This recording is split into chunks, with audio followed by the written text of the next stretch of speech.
Okay. I'm going to add something at the top here, an exponential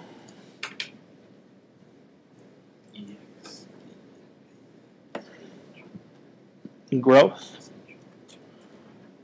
function. In general, they look like this. Y equals. That would be a linear function. This is a different family. This is an exponential family. We're going to write it as following. Some initial value, call it capital I, times the a to the x.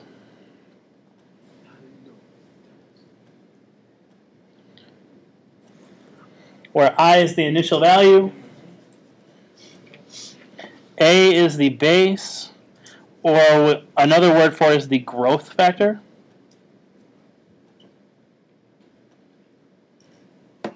And x is the exponent.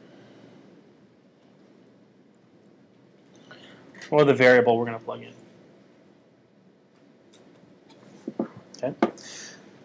Okay. Notice that the variable's in the exponent, so we're changing the exponent.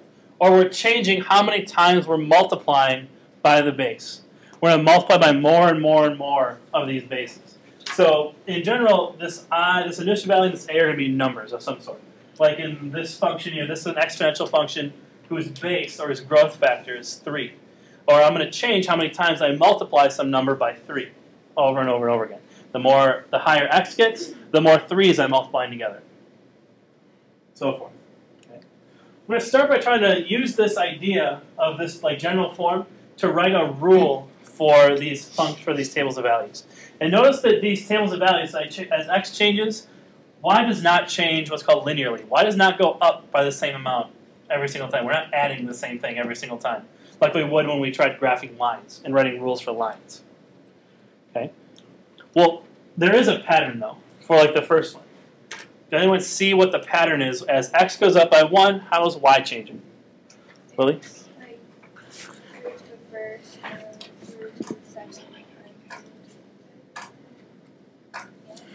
Okay, so Lily's seeing powers of 3. I'd like to address so maybe that goes in hand with what is the pattern. So what is, how is y changing as x goes up by 1? What is the pattern there? As x goes up by 1, how does y change? And it goes along with Lily. You want to follow up? It goes up by 1. Goes up by a power of 3. So then if I say I had to take any value, how would I get to the next one? What, Jack? Multiply by 3. Does that seem to work? If I start here, if I multiply 3 by 3, what do I get? 9? If I multiply 9 by 3, what do you get? Is it 27? Is 9 times 3 27? Mm-hmm. Okay. Is 27 times 3 81? No. Probably. 27 times 3 is 81. 81 times 3 is 243. So my pattern of how we're changing is I'm multiplying by 3.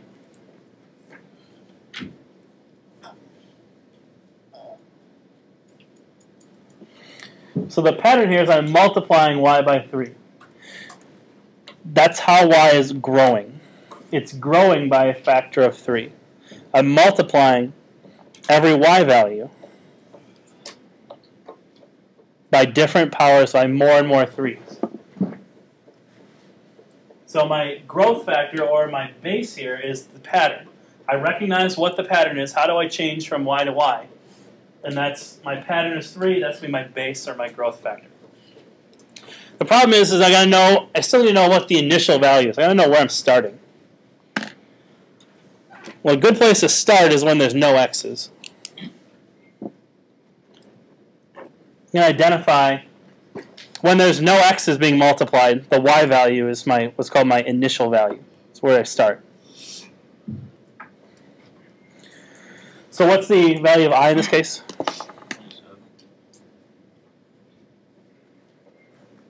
So in general, a pattern for this table of values should be 27 times 3 to the x power. Whoa. Okay. We can check that. We can check that our pattern actually fits this table, but let's plug in some different powers of x and make sure that we get these y values out. So like a good place to start is 0. If I plug in 0, then my check here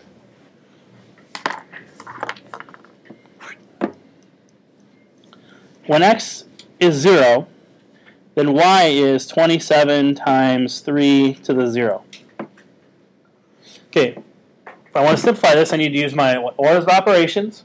That's PEMDAS, things we did way back in chapter 1. So parentheses, I don't see any. Exponents. I see an exponent. What's 3 to the 0? 1. So this is the same as 27 times 1, which is 27. When I plugged in 0, I should get 27. Hey, I did. That's good. It's a good start. How about when x is 1? We'll do a couple of these just to check for sure. When x is 1, I get y is 27 times 3 to the first power. What's 3 to the first power? It's 3. And 27 times 3, I think we said already, was 81. When x is 1, y should be 81, and it is, according to our estimation. That's good.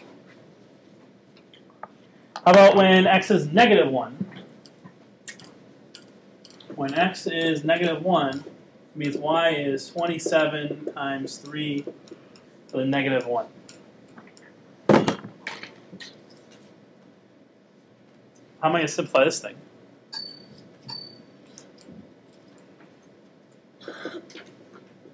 Okay, how do I simplify a negative exponent?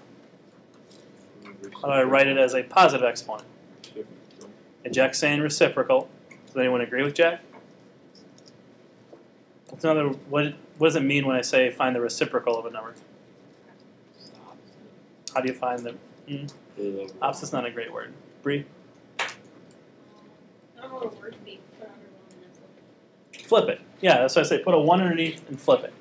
So this should be, see, 27 times, see, put a 1 underneath and flip it. And make the exponent now positive. But we already established that 3 to the first power is 3, right? Oh boy, how do I multiply 27 to a fraction here? Put it over one. Put it over 1, played this game before. Multiply straight across. Oh boy, what's 27 divided by 3? So in this case, when x is negative 1, our function, if we wrote it correctly, if we made the right rule, should be y is 9. Do we have that? When x is negative 1, is y 9 in our table? Yeah. Yeah. That's a good clue that we actually made the right function here. That's good. That's good. So this function, hopefully, this function looks like it represents this data. Let's try it again. So for our second set of data, what's the pattern that's going on here?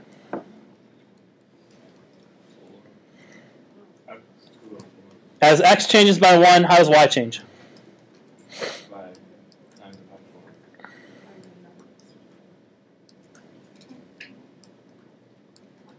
Hopefully you notice that we're multiplying by 4. Also notice I'm writing down the pattern. I'm not just going to like put it in my mind and store it away somewhere and hope that it comes back out. Let's write it down. It takes 2 seconds. The pattern in this data is I multiply y by 4. So my rule, if I'm multiplying by the same number every time, then that tells me that's my base or my growth factor. So it's going to be y equals something times 4 to the x. What's that something?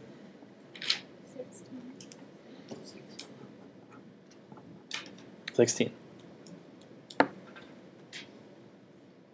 And you can go through that same process that we just did the check to make sure our thing actually works.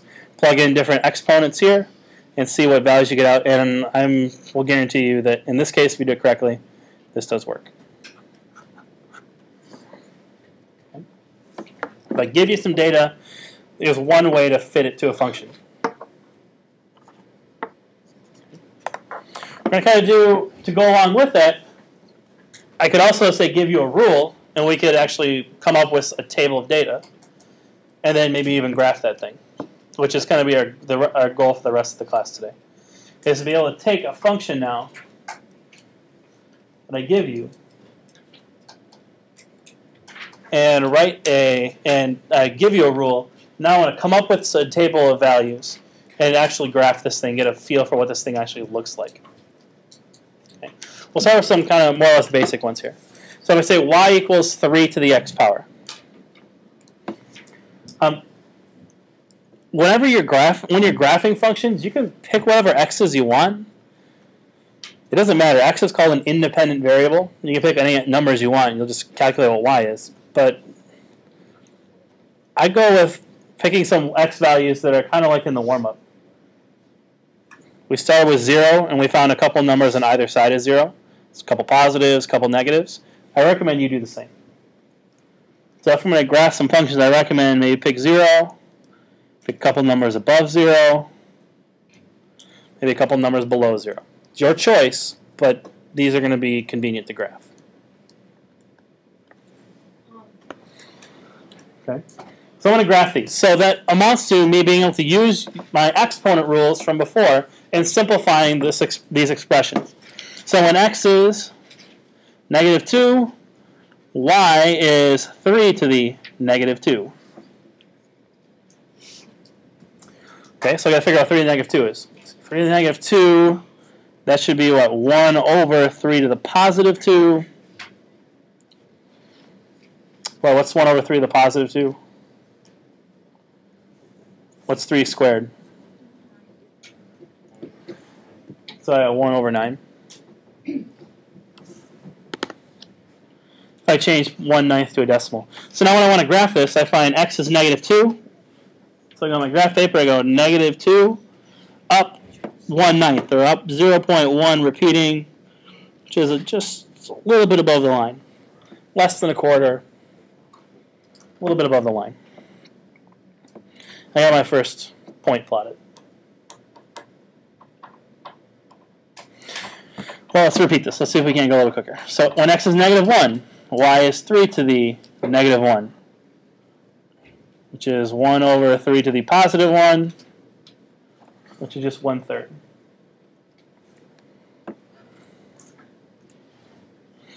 What's 1/3 as a decimal? We should know this. What's that, Dana? 0.3 repeating? Yeah, absolutely. So my second point here, when x is -1, y is 0.3 repeating. So a little bit, well, maybe not that high, but a little bit above it. When x is 0, y is 3 to the 0. What's 3 to the 0? 1. Anything to the 0 power is 1. We're going for 1. 1.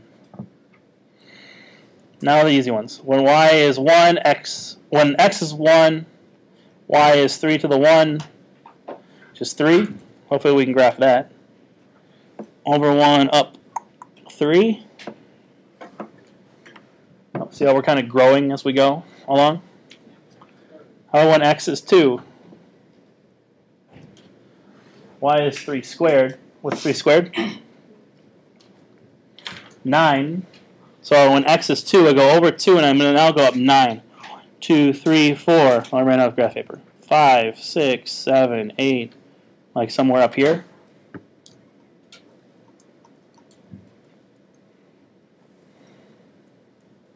What happens if I tried when x is 3? Does anyone know what y would be when x is 3?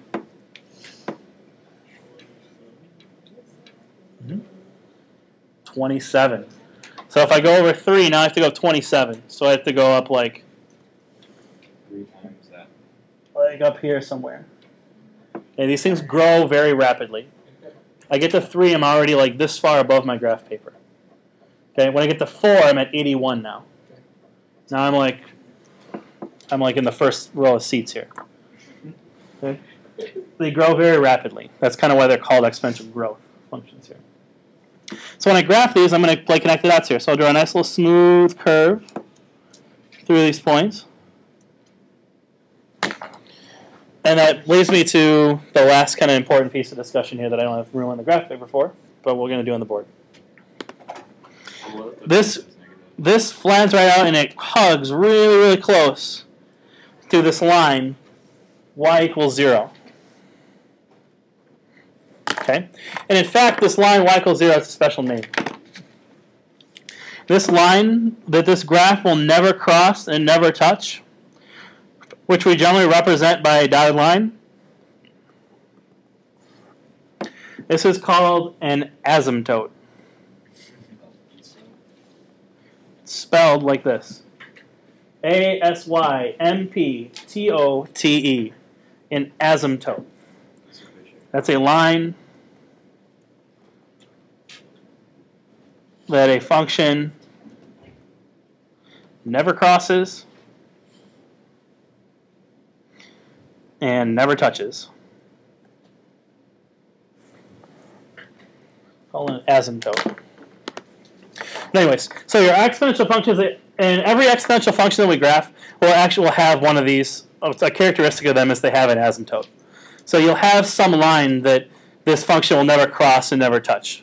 Okay, and we'll get a little more detail of that a little bit later in the chapter, and then you'll explore it even more when you get to like algebra 2 as juniors. But these come wild things. Okay, I'll get you started on the second one here, and then I want you to finish the table on your own, and then plot the points on your own.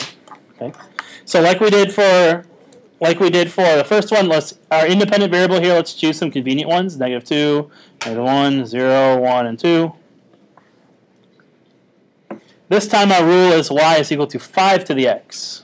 So our first one should be when x is -2, y is 5 to the -2.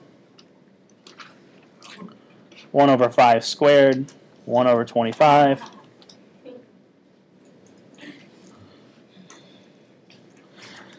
Which as a decimal is 0.04. So when x is -2, y is 0.04, which is getting pretty close to this line, to the asymptote there at 0. And so on. I'd like you to take the next couple minutes here and get some practice completing this table on your own.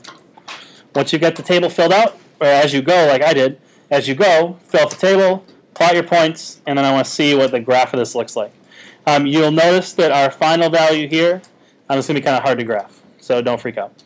Okay, take a couple minutes, and I want to get to practice with filling out these tables. All right, let's see. Quickly, we should get 1/5, which is 0.2. When x is 0, y is 1. When x is 1, y is 5. When x is 2, y is 25. So 0.2 is about halfway below, between 0 and 0.5, a little bit below a quarter. 0, 1, 1, 5. And some of you graphed 2, 25, which is like up here. You did not have to graph that point. Kind of hard to. You don't need to draw a line through all your notes. So we're hugging the line. We're hugging the asymptote at y equals 0. And then it's growing. I'm going to be using the word asymptote quite a bit, so you may want to get used to it.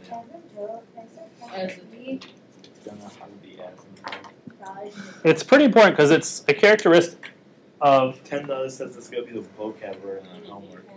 It's a character... Maybe. It's a characteristic of exponential functions. Every exponential function has one. For the ones we're going to look at in this course, we're going to have most of them are going to be at y equals 0. But when you get to algebra 2, you'll talk about more about like how you can. What do you mean y equals 0? What's that? It's the asymptote. It's the line that as this gets really negative, it's not going to cross. So, for example, none of these values will get below 0. So I don't just at the top part. Why are they wasting? Because if you don't know how to graph it, then a lot of people, I'm going to put a wager out that I'll get about a quarter of you when I ask you to graph these. When I ask you to graph these functions, say by hand, on say a chapter test that is probably later on this week, I think. About a good chunk of you are going to graph like this. You're going to put like 2 or 3 of these points, and you're going to go like this. And just kind of sloppily do some garbage like this. this has an asymptote. This never goes below 0. So if I see your graphs are dropping below 0, I'll either know, A, you weren't following along today, or more importantly, you're lazy and you're not graphing them correctly. You're just trying to draw in lines, places, and hoping for the best. Okay? This is not good. I mean, you have points, plot them, and follow the rules. There's an asymptote at 0. They will not go below 0. So if your graphs go below 0, that is not the correct graph for this function. It does not represent this data. Okay? Your graph should not go below 0, or this asymptote at y equals 0. We haven't done a lot yet in this class with comparing different graphs. We're going to start in this unit kind of looking at what happens when I change a function, when I change I give you a basic function and then I do some different things to it. Like in this case, I'm going to multiply by 1/2, and I'm going to maybe, secondly, I might try to multiply by, say, -1/2. And see how does that affect both the graph and the data that we get out. And we're going to talk about how we can actually write some comparisons, which is going to probably be the most important part of where we're at, is being able to take a function and then describe what the changes are in words. Okay, so to expedite things, make things a little bit quicker, I'm gonna go through and fill these tables out for you. We'll talk through how they get filled out, but I don't want to spend another 10 minutes in class just filling tables out. If I first row here, when x is -2, we have 1 over 2 squared, which is 1/4. 1 over 2. When x is 0, y is 1. When x is 1, y is 2. When x is 2, y is 4. Okay. You can go through and do that on your own. I'm going to do it for you so we maybe make life a little bit quicker, because the point of this exercise is not just to plot points. So we will graph this because we're going to want to visually see what's going on here. So when x is -2, y is 1/4, then 1/2. X is 0, y is 1, 2, x is 2, y is 4. Hugs the asymptote, and then grows.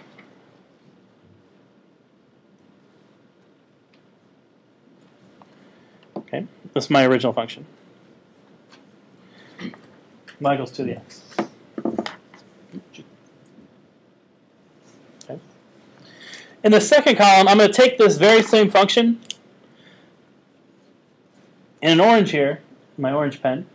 I'm going to take every value and I'm going to multiply this function by 1/2. I'm going to do 1/2 of 2 to the x. Multiply it by a number less than 1. I'm going to see how does that affect the graph, how does it affect the values that come out, and how can we write that in words? What's the comparison here? So if I multiply everything 2 to the x by 1/2 everywhere, I'm basically just cutting every value in 1/2. So anywhere, if I plug in x to -2, I'll take that value and divide it in 1/2. So kind of in that vein, everywhere I add 2 to the x, well, I have a table of values of 2 to the x's right here. So if I want to multiply this whole function by 1/2, I'll just divide each of these values in 1/2. 1/2 of 1/4 is 1/8, which is 0.125. 1/2 of 1/2 is 1/4, 0.25. 1/2 of 1 is 1/2. 1/2 of 2 is 1. 1/2 of 4 is 2.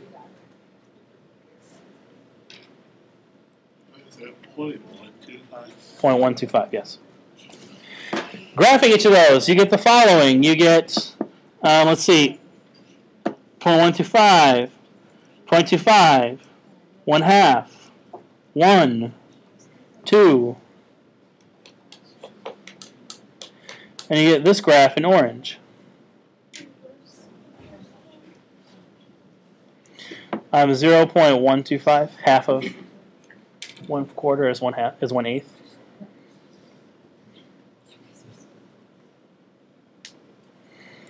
This is y equals 1/2 times 2 to the x.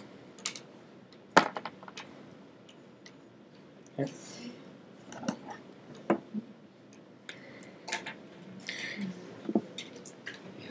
Notice below I'm asking you to compare y equals 2 to the x to y equals 1/2 of 2 to the x. These are important. You want to write these comparison words down.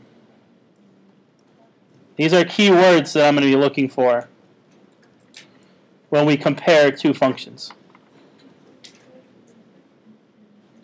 vertical stretch.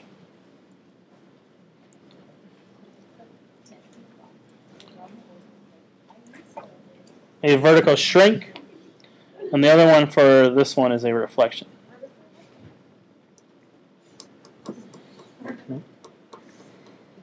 Of these three comparison words, or these three comparison phrases, how would I compare the orange function to the black function?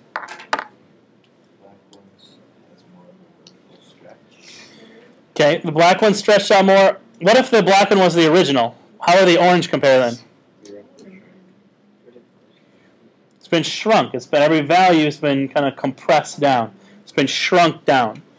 So in this case, y equals 1/2 times 2 to the x is a vertical shrink of y equals 2 to the x. Graphically, that looks like I've taken the value and I've just compressed it down. How do you think you could have looked at the equation itself without even graphing it and tell it was going to be shrunk? What about the equation tells you that it's just going to take that original thing and shrink it? Does everyone see? Does everyone see this value? I multiplied everything by 1/2. That should be a dead giveaway that I'm going to just take this function and shrink it. How much did I shrink it by? By 1/2. I multiplied by 1/2, so I've shrunk it.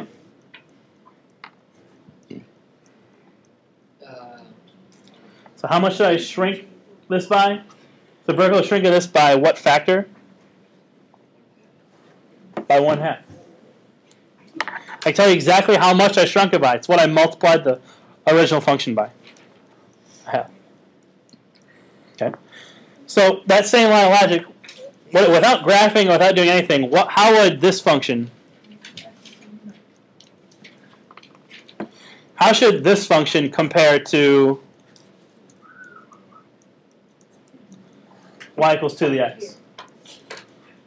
How do you think this function compares to this one? Okay, it helps if you're looking at the board. How does this function compare to this one? This should certainly be a stretch. How much is it going to get stretched by? 3. Factor of 3. It's a number bigger than 1. So what this is saying is take every value of this one and just multiply it by 3. Or stretch it out by a factor of 3. Okay? We can actually do this comparison without even graphing. You don't even need to graph them if we're savvy and look at the equations. Okay? I want to look at the last one real quick, and then we'll call it good. So this last column here says y equals negative 1/2 times 2 to the x. So what's the difference between the middle column and the last column? The negative. So I'm taking this column and just making everything negative. So this is equal to negative 1/8 equals negative 1/4, which is a negative 0.125, negative 0.25, negative 1/2, negative 0.5, negative 1, negative 2. So when I plot this, I get the following. When x is negative 2, y is negative. Wait, but that's right. Oh boy. Let's continue though. When x is negative 1/4, we're at negative 0.25. When x is 0, we're at negative 1/2. When x is 1, we're at negative 1. X is 2, we're at negative 2.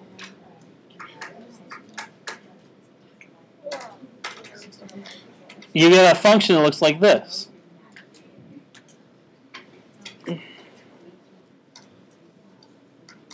Not nearly as good. Try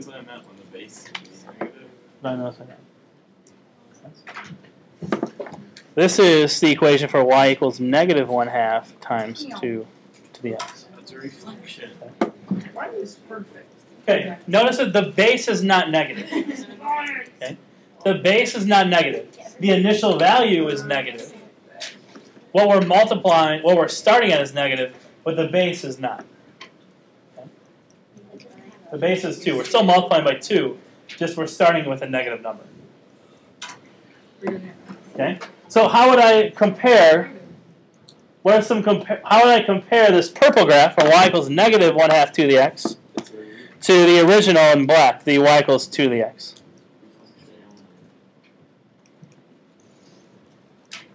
Well, it's actually two things. So certainly a reflection. Reflection goes direct, like the same. We see why it's a reflection. It's a reflection over this line y equals 0. Like if we think of the asymptote here as a mirror, we've taken this top function and mirrored it down.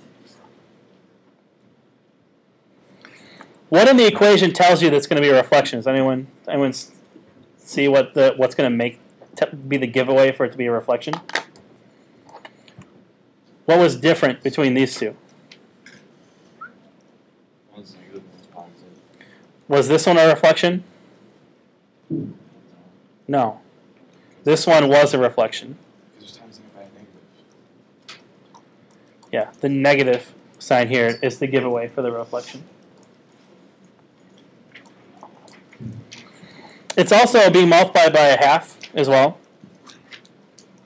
So it's also a shrink.